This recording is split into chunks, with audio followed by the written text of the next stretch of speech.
Hello everyone, Dan here from the Next Issue Podcast. On today's video, I want to do a review for Spider-Man Kraven'S Last Hunt. We have a little video on the channel that kind of summarizes the whole event or the book. But we did this for book club this month in our local comic shop at Boomerang Comics in Louisville, Texas. And we had a pretty good conversation. I think this is one of the reasons I wanted to talk about this is not only do we have the upcoming Kraven the Hunter movie coming up, but this is probably one of the most well regarded Spider-Man stories. And I understand exactly why people think that, especially for something coming out at that time. I think reading this now with a lot of other insight into comic books and having read so many other Spider-Man stories, also me being a full-on adult, um, I think the book is still very good, but there are a few issues with it. I think sometimes it can get a little goofy. But before I get into that, let me talk about the creative team. So this book is written by J.M. DeMatteis with pencils by Mike Zeck, Bob McLeod inks. We have colors by Zeck and Ian Tetrault, letters by Rick Parker. Now, there's also a select color reconstruction by Michael Kelleher. I'll talk about that in a minute. I read the Marvel Select edition of this book.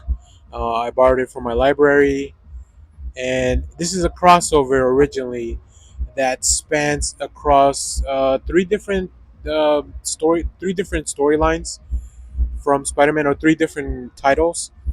And the reason they did that was because they wanted to, and of course, spoilers for the book going forward. Uh, they wanted to maintain the illusion that Spider-Man was dead across all the series, right? So, because if Kraven shoots Spider-Man in issue number one here, but you still see him swinging around in issue number two or three or whatever on the other side, like obviously there might be some disbelief from the readers. Now, I don't know that comic book readers are all as in, dig deep as much, but I think that maintaining that illusion was a really good move, especially when this came out in the 80s. This book is pretty dark. I will tell you, like, content warning, there is a suicide in the book. On top of like just all the regular violence that you might see in a comic book. And I think what puts this book above and beyond is really Mike Seck's art. It's fantastic. It really manages to build Craven into this like really imposing and just this figure that is out of control. It's crazy. It's really really well done. I have a little bit of an issue with the recoloring because they went a little darker and they wanted to, I guess, make the book feel a little grittier. I actually prefer the original colors. I was able to see somebody had the original book, or the one of the Epic collections that has the original printing, and the colors just look a little bit more vibrant there, which I think it's a nice contrast. Like, I think the full everything that's in the page is already so dark and grim that having that, especially for an 80s book, like having that contrast makes a little bit of a difference. Um, with the story, just a quick overview. Like in this book, Craven is feels like he's aging, and he wants one last big, he wants to go out on a big bang, and he chooses to go after Spider-Man for some reason. He's kind of put all this on Spider-Man, all his failings, all his shortcomings, everything that's happened to him. He's put it on Spider-Man, um, and I think DeMatteis does a really good job at driving that point home, but never ever making the reader feel like Craven is in the right at any point. Peter definitely. It's funny because Peter's in the book in the first issue, and then he's kind of gone for a couple of issues, um, which is very unusual for a big event like this. I think one thing that probably gets a little bit lost in the chatter about this is how much vermin is a part of this book. I really, at a lot of points felt really bad for Vermin.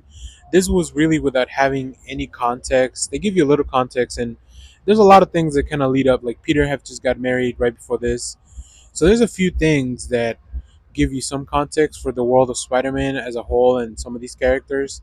I think Demetrius is very efficient at presenting those points. But yeah, it was very interesting to go back and read this for the first time as an adult.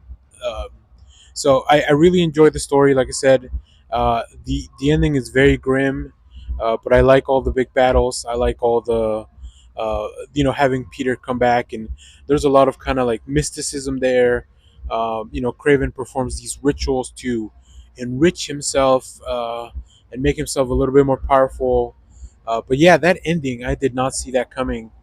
Um, I think one of the downsides of this being such a praised and classic book is that for a long time I was waiting until we saw Peter dig himself out of the grave, which is one of those really just classic, epic, very well known covers, right? So every issue I would be like, oh, is that coming up? Is that coming up? Um, and when it happens, it's great. It's great in the book for sure, but it definitely does take until the fourth issue for that to happen. So uh, I don't know.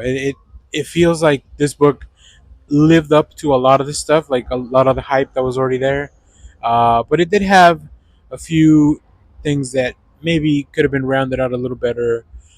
There's a little bit of the mixed messaging of like, you know, Craven being in the right, but his point of view is very weird. So overall, I enjoyed it. I do recommend it if you're a fan of Spider-Man, especially with the upcoming film coming up.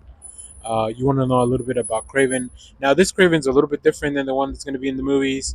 The one from the movies, I believe, that's supposed to be uh, Craven Jr. For lack of a better term. So we'll see. We'll see how that goes. But yeah, highly recommend Craven's Last Hunt.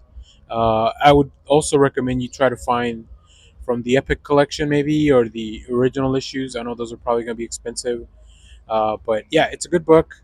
And then, like I said, we have a full spoiler summary of everything that happened in the channel as well. I'll link that in the video here. But if you have read this, let me know what you thought about it down in the comments. As always, thank you for watching, everyone. Remember to share, like, subscribe, hit the bell so you know when we go live. That is most Saturdays, 10 a.m. Central Standard Time.